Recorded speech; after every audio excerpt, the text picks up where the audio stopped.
What do the swing, the famous 18th century French painting, and a TikToker showing how they abandoned city life to move to a house in the country have in common? Well, quite a lot, actually.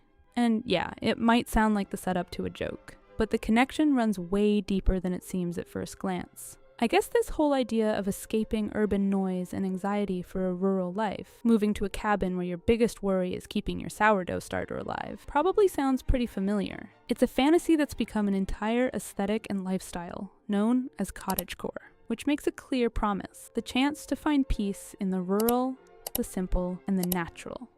Its footprint on contemporary visual culture is undeniable, especially on platforms like TikTok, where these visuals spread like wildfire. But, to be fair, its appeal comes from real-world struggles.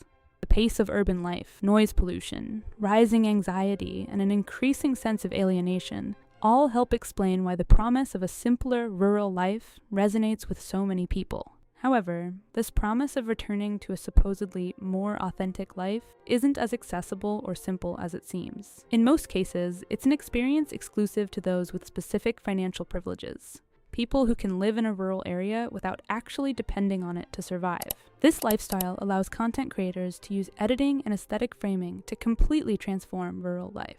It's no longer about survival. It's a carefully constructed, bite-sized aesthetic fantasy packaged for other people's consumption. And this is where our opening question becomes relevant. What's the link between this modern trend and certain art movements of the past? While they aren't exact carbon copies, modern-day cottagecore shares some striking similarities with 18th century visual traditions, specifically Rococo and pastoral painting. In both cases, the countryside isn't shown as a complex reality, but rather as an aesthetic construct, tailored to the desires and expectations of the audience consuming those images. During the 18th century, especially in France, the aristocracy of the Ancien Régime was profoundly disconnected from how the vast majority of the population actually lived. Against this backdrop, the so-called fête galante emerged, with Antoine Watteau as one of the movement's biggest icons. In his paintings, we always see elegantly dressed figures in idyllic, natural settings. The goal was never to faithfully depict nature, but to create an escapist fantasy for an aristocracy exhausted by rigid court protocol.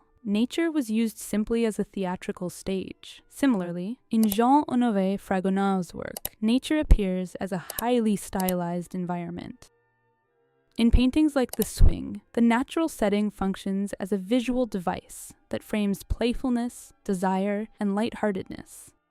If Rococo used nature as an ideal backdrop to portray the dream life of the nobility, the pastoral tradition took it a step further. It turned the actual peasants and shepherds into fairy tale characters.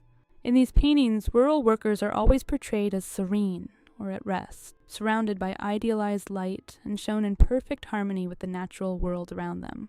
The creative choice here is obvious. They completely erase the harsh working conditions people faced at the time, when more than half the population lived in rural areas under intense economic instability. Instead, poverty and labor are turned into decorative motifs. We see peasants working in harmonious compositions, or just chillin' under the shade of a tree. The ultimate example of this gap between representation and reality is Marie Antoinette. In the gardens of Versailles, the Queen ordered the construction of the Hameau de la Reine, the Queen's Hamlet, a fake village with rustic cottages meticulously designed to look like a real rural countryside. There, the Queen and her inner circle would dress up in simple attire and play at milking cows and gathering eggs. It was a controlled and performative version of peasant life to experience for a little bit, before heading right back to the luxury and comfort of the palace. It is, quite literally, Ancien Régime cottagecore. In that sense, modern cottagecore can be seen as a revival of those exact same dynamics. These images of an ideal pastoral life, fed to us by screens and algorithms, shape an aesthetic that glosses over the complexities of rural life, turning it into an object of consumption and desire. This doesn't mean the craving to connect with nature is invalid. The problem arises when the aesthetic renders reality invisible. Today, the romanticization of the countryside on social media coexists with a crisis facing small farmers, skyrocketing land costs, and the structural hardships of agricultural work. So, rather than a true return to nature, today's cottagecore, much like 18th century Rococo, acts as a beautiful, escapist coping mechanism for the burnout of the modern world. There's nothing wrong with seeking refuge in beauty, but when that beauty serves to hide the uncomfortable truths, questions become inevitable. What kind of world are we escaping from? What kind of world are we helping to ignore? What parts of reality are we choosing to crop out of the frame? My name is Maria, and this is Morphosis.